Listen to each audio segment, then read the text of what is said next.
I cannot believe it's been this long, but 3 years ago, I was invited to test out Tesla's full self-driving beta, which at the time was invite only to less than 1,000 people, and most of those people were actually Tesla employees. At that time, I had already been testing autopilot and full self-driving for 2 years, and I think thanks to all of you watching and enjoying the videos, it helped me get into the program. But looking back, 3 years is an incredibly long time, especially when you're talking about technological progress. So what improvements have we seen with full self-driving beta in those 3 years? Because we have seen a lot. The system is far more capable today than it's ever been. Thank you so much to Michael for supporting the channel. If you want to pick up one of these self-driving Teslas, go ahead and use his referral link. You can find it down below in the description. All right, go ahead and throw it in there. Thank you. At the same time, it is not perfect, and it definitely still makes the occasional mistake, but the mistakes these days are much more mild and much less frequent than they used to be. There was definitely a reason back in the day why full self-driving beta was invite only, because it really could do the worst thing at the wrong time. But just like today, if you were paying attention, hand on the wheel, it was very easy to correct the car in those situations. So in this video, I'm going to show you some specific examples of improvements full self-driving beta has made over the past 3 years, and then we're going to talk about the future of full self-driving beta, what we're getting next, and finally I'm going to wrap up with, is full self-driving beta worth $12,000 if you were to buy a Tesla today? It's not as straightforward of an answer as it has been in the past. All right, so first up, let's look at some dirt roads. So I went back today and did the same route I did as my very first full self-driving beta drive so I could get some comparison shots. I started in the exact same spot. This is a dirt road roundabout, and back in the day, the car handled it no problem. It did it fine, and of course today it did the same thing, no problem. Now the first thing I noticed is the very first right turn I ever did on full self-driving beta, the car didn't actually use a turn signal to make the right turn, which was pretty funny. Well, today, thankfully, that is fixed. It's not a big deal and not a big problem, but you would hope something that simple would be working correctly today, and luckily it did. Driving on dirt roads also has improved dramatically. The car will sometimes still drive in the middle, which, is fine with me, and often in my taste, it will move over a little late for other vehicles, but it will move over, although sometimes it will slow to a stop and let the other car pass, as you can see in this clip that's on the latest full self-driving beta, where the car felt it was more appropriate to slow to a stop. So there's a new message the car can display on dirt roads or bumpy roads or wherever it thinks it needs it, where the car says it is changing its speed for the road type. And so when this message comes up, the car's basically going to go slower. So even though maybe I'll tell the car, hey, go 40 miles per hour here, if full self-driving beta determines, hey, this road is not safe enough to go 40 miles per hour, the car will slow itself down to what it considers a safe speed, which I found to always be very appropriate, if not a little too slow, which I think is fine. Until it gets past that part of the road, then it will go back up to your set speed. I'm really hoping this new ability is a factor in snow driving. We didn't have it last winter, but we now do have it. So if you want to see winter driving and see if this ability will help the car perform better in snow, make sure you hit like and get subscribed so you do not miss that upcoming video. Now, next up is a specific example of a mistake I got on my very first ever full self-driving beta drive that was actually pretty scary. I was coming up to a left turn and full self-driving beta accidentally mistaked that left turn for something earlier than it actually was. So it saw a parking lot and it thought it had to turn left into there, when really it was supposed to proceed forward and turn left at the stop signs. Well, for whatever reason, the car thought it was appropriate to crank the wheel to the left really dramatically, sending us directly towards another car in the oncoming lane. Now, since my hands were on the wheel, it was very easy for me to take over and correct that mistake, but it made it really obvious why Tesla made this a closed beta initially and didn't roll it out wide. Well, this has obviously been fixed for a long time, but happy to say on the exact same road in the latest full self-driving beta, you do not get that mistake, and the car does much better getting up to the stop sign and making that left turn correctly. Now, when you make a huge mistake like that, it'd be really nice if people could forget it,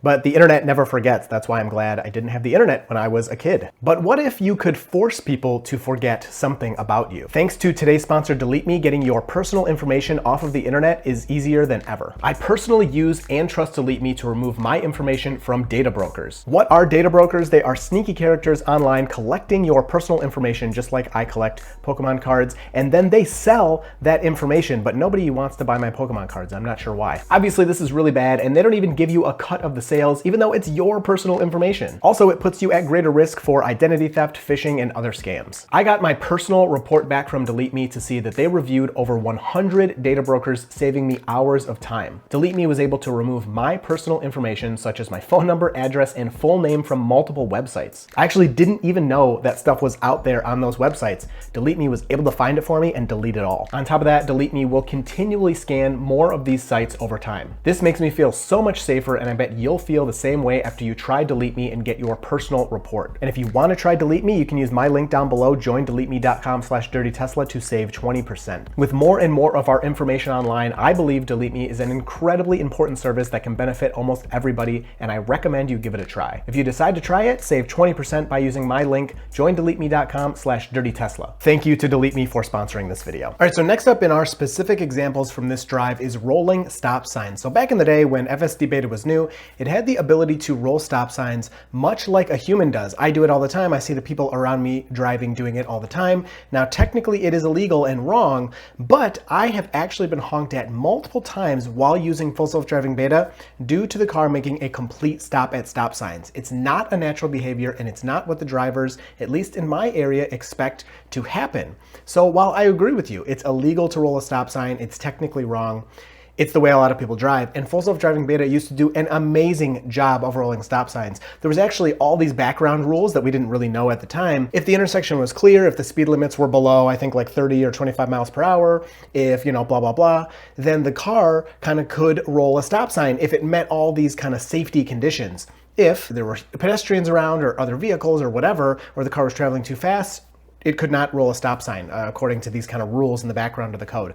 Well, NHTSA, the National Highway Traffic Safety Administration, decided, you know what, this vehicle, this self-driving software cannot roll stop signs, and they did a recall where they asked Tesla to fix some other issues as well, but this is probably one of the biggest impacts that they've ever had on FSD Beta, and now FSD Beta 100% of the time at every single stop sign will hit 0 miles per hour, and it kind of sucks. It is technically correct, of course, and if this was a real robotaxi where I'm sleeping or playing a game on my phone, I wouldn't care at all. But because you're still in control, people behind you, sometimes get a little annoyed. It's not my favorite thing, but it is something that FSD Beta does today that it didn't used to do in the past. And I should mention, this was also toggleable in the settings. If you didn't like that, you could switch to a different drive mode where it would always make complete stops. But I will also add to that, even when you had that setting selected, it didn't always make complete stops, but they were more common. So blinking yellow lights used to be a huge problem for FSD Beta, and long ago back in the day, FSD Beta was taking kind of pictures of the world around it and making decisions based off of that, whereas these days, the car is looking at the video feed live and kind of making decisions as the world around it is changing. Hopefully that makes sense. But because of the old way it used to think, it would very often, especially as it was approaching blinking yellow lights, hit the brakes, try to stop, or try to go extremely slow before proceeding through, and it was just definitely the wrong behavior. These days, I will not call it perfect, but most of the time, especially at speeds below, say, 40-ish or 50-ish miles per hour, FSD Beta is very good at getting through blinking yellows. It can handle blinking yellow for a left turn, which basically just means yield, or blinking yellow, turning right, going straight, whatever it needs. Almost all the time, it does this really well. Yield signs back in the day, so you can see in this specific example, the car would always stop for yield signs, and it would actually display a message, and it would say, waiting at traffic control, please press accelerator to continue, or something along those lines. Autopilot paused. I gotta use accelerator to continue. So it just didn't know how to use yield signs. We later learned in the software in the background, there was actually a toggle for that where Tesla had enabled so the car would always stop at a yield sign. Of course, the humans in full control, they should be paying attention. And this was just kind of an extra safety thing as the software was being developed. But it made it so something like a roundabout was not possible for the car to technically do correctly. Other yield situations, it would also fail just because it was limited in that way. Well, these days, again, for the most part, yield signs are working really well. Roundabouts can be handled perfectly. They're not always, for me, they're about 50-50 where the car will either try to stop in the roundabout or something like that. But back in the day, they never were able to work at all. And I guess this transitions into the next thing. Roundabouts. If you look at this specific example on my first drive ever, the car actually tried to drive through the middle of the roundabout. Now, today, that roundabout, for a while now, of course, has been working perfectly well. The car can drive through there. It can go all the way around the roundabout. It can go straight, right, whatever it needs to do. And it can do it correctly with the yield sign and with driving around that circle. Highways have received a huge improvement. This was actually only this year that this happened, but when FSD Beta first came out, the code was not used on the highway. It was only used on city streets, and it was very impressive. Highways at the time already had Navigate on autopilot, so the car could already pretty much do everything on the highway, meaning change lanes, pass slower traffic, take exits, use interchanges, and the car had been good at that for a while at this point. But once FSD Beta started getting really good, The highway stuff was kind of like, ugh, I can tell this is kind of older, it's more robotic, it's not as capable and natural as FSD Beta is on city streets. Well, thankfully, all the FSD Beta code did make it to highway, and man, is it awesome. Again, I was prefaced with, it doesn't do everything perfectly. I don't think I need to keep saying that. People call me out in the comments sometimes and they're like, oh, it made a mistake once in this situation, you said it did perfectly. Okay, I mean, for the most part, it can do these things almost always really well. Every once in a while it screws it up. And then there's some things, some abilities that it just can't do. But anyway, back on topic, highways are amazing with FSD Beta code on the highway now. Lane changes are so natural. In the old code, it used to have to blink 6 times and then it would make the lane change if there was room. Now it'll turn that turn signal on and go within 2 blinks or so.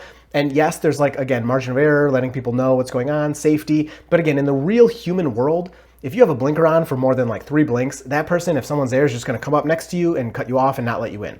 So Beta is really good at making these lane changes, doing interchanges, changing its speed. It's very good at reading speed signs. I do have some trouble with this on my route that I take daily, but it can see construction signs and it will go the construction speed limit. Now in Michigan, we do have 60 miles per hour in construction zone, but 45 if there are workers present. It will usually just go 45, which, you know, in my opinion is the safer option, so that's fine. So it's not perfect there, but the way it moves around the world on the highway is just leagues better than it used to be. Check out this lane change I got while I was recording for this video, this current drive with FSD Beta, the latest version. And getting into this tight spot in between these 2 cars in time to take our exit, the old Navigate on Autopilot and even older FSD Beta would have never been able to make a really nice lane change like this in between 2 cars.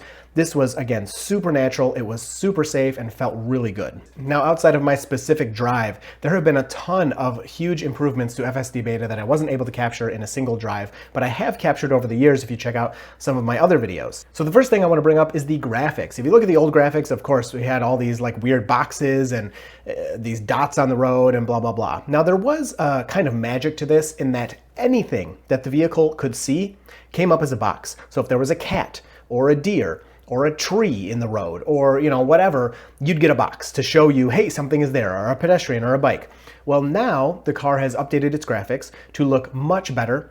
They're a lot smoother. They show so much more of the world. But if there's not an asset for something the car sees, it will either use the wrong asset. So if you see a deer, it'll show a dog graphic, which, you know, at the end of the day, who cares? That's not a big deal. But if it sees something it doesn't have a graphic for, sometimes it just won't display that. Now the car will correctly react to that thing. Say, you know, I've had it where a tree is down in the road and my car will stop for it.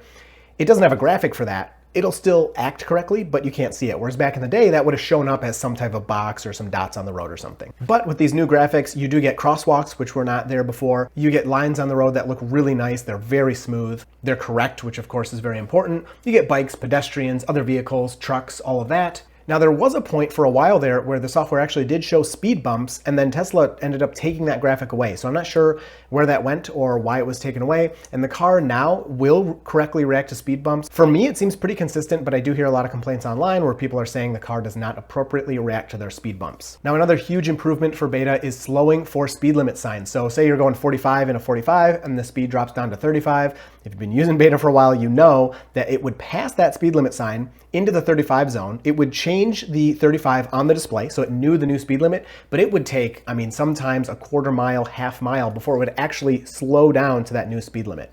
It would so gradually lower its speed limit. You would definitely get a ticket in a speeding trap or something. It never happened to me, but you know, it was possible. So I was mostly taking over in those situations, going into like slower and slower speed limits. Well, that was another thing. NHTSA was kind of like, hey Tesla, could you fix this? And now the car pretty much instantly, actually slightly before you get to the sign, which is the correct behavior, will begin to slow down the speed limit. It gets down to the new speed limit quickly, but it's not slamming the brakes or anything bad. On top of that, the car also does more quickly react to driver speed changes. So say the speed limit's 50 and I want to lower it to 45 for some reason, the car will much more quickly get down to my set speed that I set.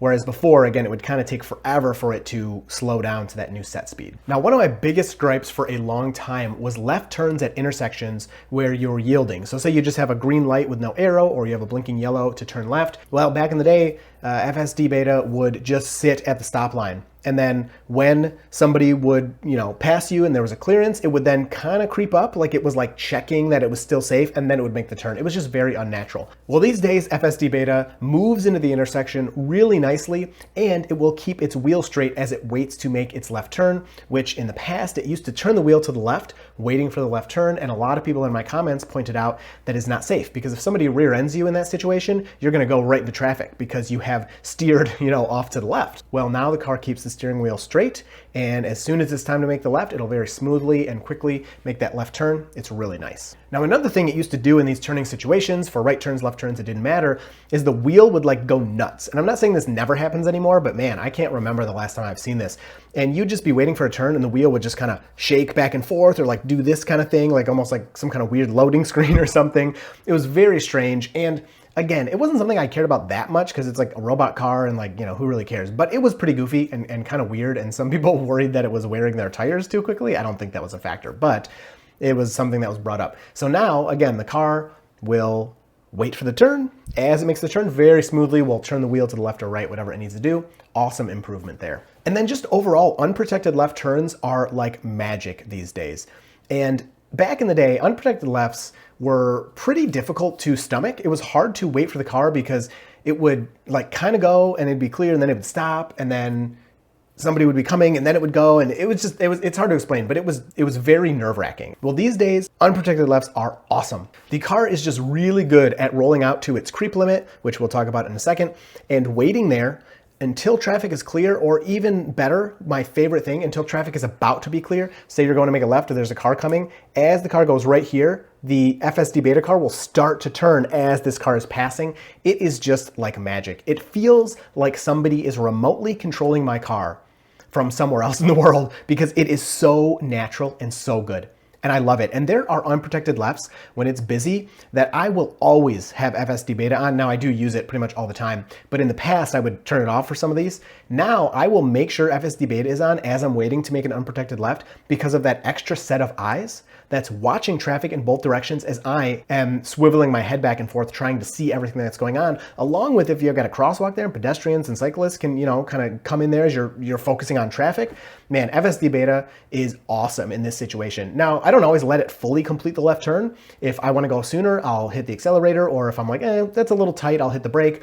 But for almost all of my unprotected left turns, FSD Beta is fully engaged, helping me make that left turn. It is like this awesome symbiosis, and I absolutely love it. So now I want to go into some of the new abilities that FSD Beta has gained over these past 3 years. And this isn't an exhaustive list. It's just a few of the things that have really stuck out to me that have improved the car in immense ways that I absolutely love. And the last thing we talked about was those unprotected lefts and the creep limit. And this creep limit is a newish, I don't know if you'd fully call it an ability, but something that the car does, and it shows you on the display this blue wall of as far as it's going to go out. Now, the creep limit lines up with the curb of the road that you're turning onto.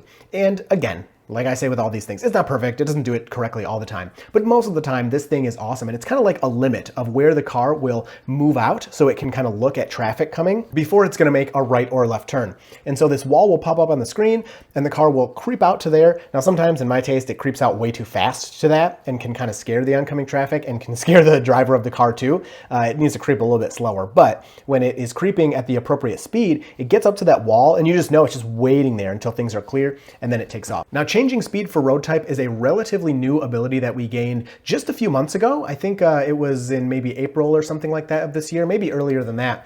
But the reason I know it wasn't too long ago is because I am so excited for this ability in the snow. Now, changing speed for road type can come up on dirt roads. I've had it come up on bumpy city roads and things like that. And it is so awesome. Basically, the car decides, hey, you know what? This situation, even though the speed limit is 30 or the person in the driver's seat has told me to go 30, this situation, that's too fast. So the car decides, I'm going to change my speed for the road type and I'm going to make it lower because we shouldn't be going this fast. And the car will, I see it on the dirt roads all the time. I'll set it to 30 or 35 and the car will change the speed back down to 25 for sometimes short sections, sometimes long sections. And that's the speed it feels comfortable going. This is awesome. And I really think this is gonna play a key role when we get snow this year. And then maintaining speed for traffic flow is a very new ability we just got in the past couple of months, where the car, you know how when you're on the highway, and sure, the speed limit's 70, but everyone's going 80. So like if you're going 70, it's too slow and everyone's passing you and it's, okay, I'll speed up a little bit. I'm not gonna get pulled over. This guy, all the people going 80 are gonna get pulled over. So you go maybe 75, 78, something like that.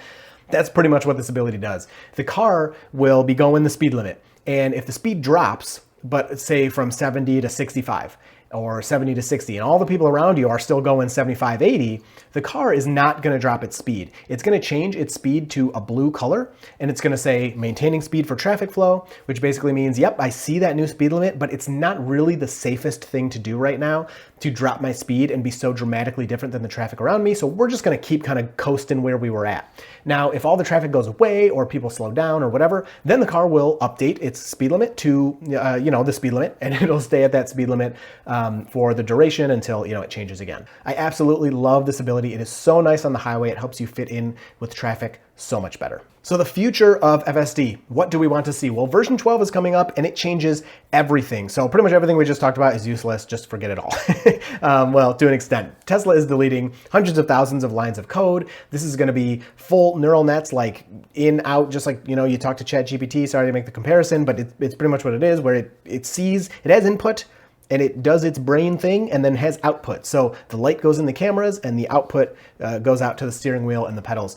And this is supposed to make the car more natural, more capable, safer and everything, and just be able to kind of take care of, the things that FSD Beta isn't doing well today. So I'm saying this for the last part of the video, but for the most part, FSD Beta for me does almost all my driving. There are some nitpicks, some problems that I still deal with that we're gonna talk about, but for the most part, the car does like 95, 98% of my driving every day. It's pretty amazing. So that last couple of percent is hopefully what this version 12 update, at least after some time, is gonna take care of. Now, what I'd really like to see is no more hands on the steering wheel. So Elon Musk promised this, I think over a year ago now, that it was coming, and we still have to keep our hands on the steering wheel. We do have the cabin camera that's always looking at us, which, if you text or look away for too long or whatever, it'll beep at you. But the hands on the wheel thing, at this point, I almost never have my hands on the wheel. I just have them kind of resting near the wheel. And if I need to take over, I will. Or, if it beeps at me, whatever, then I'll put my hands on the wheel just whenever it asks. From my experience, my opinion right now, it doesn't seem that necessary. After you've accumulated maybe 10,000 miles on FSD or 20,000 miles on FSD, then you can turn the nag off for the wheel. I think that'd be a great idea. I think it would make the experience so much better for everybody. There are other systems where you don't have to have the hands on the wheel, like Ford and GM have systems that just watch your eyes. So I don't see why we can't have that here too, but that's just how it is today. And then the last thing for the future, hardware 3, hardware 4, additional cameras, potential re-addition of radar. So we don't know what's gonna happen hardware-wise with these cars. So Tesla has said for a long time that the cars have what they need, they're gonna be FSD. Well, things have changed. So now there's hardware 4, which is a new computer. That doesn't mean hardware 3 can't be a full self-driving car, but just so you know, there's a new chip and new cameras that are higher resolution and a different camera configuration. And Cybertruck has a front bumper camera, and now rumors are showing that Model S and X are soon gonna get front bumper cameras. So, what is all that about? On top of that, the S and X are coming with a high resolution radar right now, just for Tesla's internal testing. It is not used in any way for FSD decisions for customers, but Tesla's taking data from those cars and seeing like, hey, will this help us in the future of FSD? Do we need to kind of put radar back, these at least high resolution radars? Because initially 3 years ago, I didn't even mention this, but 3 years ago, they were using radar on FSD, and then they disabled it and they went vision only, and it was actually a great change in my experience, but that's what they've been doing. And then, is FSD worth $12,000? Now, in my 5 years of running this YouTube channel, I have never suggested anyone buy FSD, because at the time, the price at the time, in my opinion, I thought it was too expensive. Maybe I'm too poor, but that was always my opinion, is yes, I have it on my cars, but it was really hard to justify the price, especially when autopilot, base autopilot that's free with the car, gets you, in my opinion, 80 to 90% of really what you want out of FSD. Still to this day, the cars that don't have USS, the ultrasonic sensors, and don't have radar and stuff, are not getting summon, smart summon, auto park. They'll come eventually. Tesla will do a software update and they'll be there. But as of right now, me making this video, you pay $12,000 for FSD. Tesla has this whole list of features and half of them aren't even there. That's a bummer, and it's really lame, because I do use summon, basic summon in my car all the time. On top of that, I have a hardware 4 car that I can't use it because even though it has FSD, it doesn't have ultrasonic sensors, so it can't use summon. Now, it's gonna be kind of a cop-out answer, of course, but the $12,000 for FSD, is it worth it? I have 2 answers here for you. My first answer for me is that I use FSD every single day I drive my car. I use it for 95% of my driving, if not more than that. It may be closer to 98, 99% of my driving. FSD is enabled. Now, there are mistakes it makes, which I have in other videos that I'll link above. And it makes those mistakes pretty much daily. Those mistakes annoy the crap out of me. I am constantly reporting them to Tesla. I've emailed Tesla about this stuff, and I absolutely hate those mistakes. With that said, when I drive a car that does not have FSD Beta, I absolutely hate it. I really do. I love this software. I use it daily. And yes, it has quirks. It doesn't do things perfect. It needs help most of the time. On the other side of that, I can occasionally have a drive where I hop in my car, turn on FSD, and it takes me to my destination and I've done nothing. Or maybe I pressed the accelerator once or twice because it was going a little slower than I would, or I changed the speed limit. But other than that, the car did everything. I can go 20 miles, I can go 30 miles, I can go 10 miles, and it'll do everything for me outside of a couple inputs from me because my preferences are different than the car's. And that's pretty amazing. So this is kind of the first time where I think if you're the right person, if you really want to use this stuff, and you're going to keep the car for a long time, I do think that you can justify the $12,000. It's hard like saying that out loud because it's so much money, but now that I've used it so long, my wife uses it now. She has it in her car and she uses it not nearly as much as I do, but she uses it daily. You know, every time she drives, at least for a little bit, she'll use it. It is amazing software. And if you're gonna keep the car a long time, I do think it's worth it. Now, when you buy the car, use a referral code. My patrons down below have tons of referral codes for you to use one of theirs. You should definitely use one of theirs. You will get 3 months free of FSD. So if you don't need to put it in your car's loan, I would try it first because at this stage, it's not for everybody. It's not for everybody. So use it for 3 months, see if you are the same as me and you absolutely love it and you wanna have it. Then you can decide, okay, I'll just pay $200 a month to have it, or I'll pay the $12,000 and it'll be on my car. So FSD has been $15,000 and they lowered the price. I couldn't believe it that they lowered the price. So to wrap all this up, I'm basically saying, if you're the right kind of person, I really do think FSD is worth it because it has gotten to a point after these 3 years where it can occasionally have a drive where the user, the driver in the driver's seat is doing almost nothing or nothing. I mean, I have drives occasionally where I do absolutely nothing and the car does every bit of that drive. And I absolutely love FSD. As much as I complain about the problems, it's just because I want it to be better than it is. It is awesome. So my second answer is basically if you're like struggling to afford the car and it's barely in your budget, which is how I was when I got my first Tesla, and you're like, oh, I have FSD or a used one or whatever, I would go with the car and forego FSD, maybe save up and get it later. So that's kind of my opinion. So I hope this video helped you. If you have any questions, leave it below, and you will see me in the next video.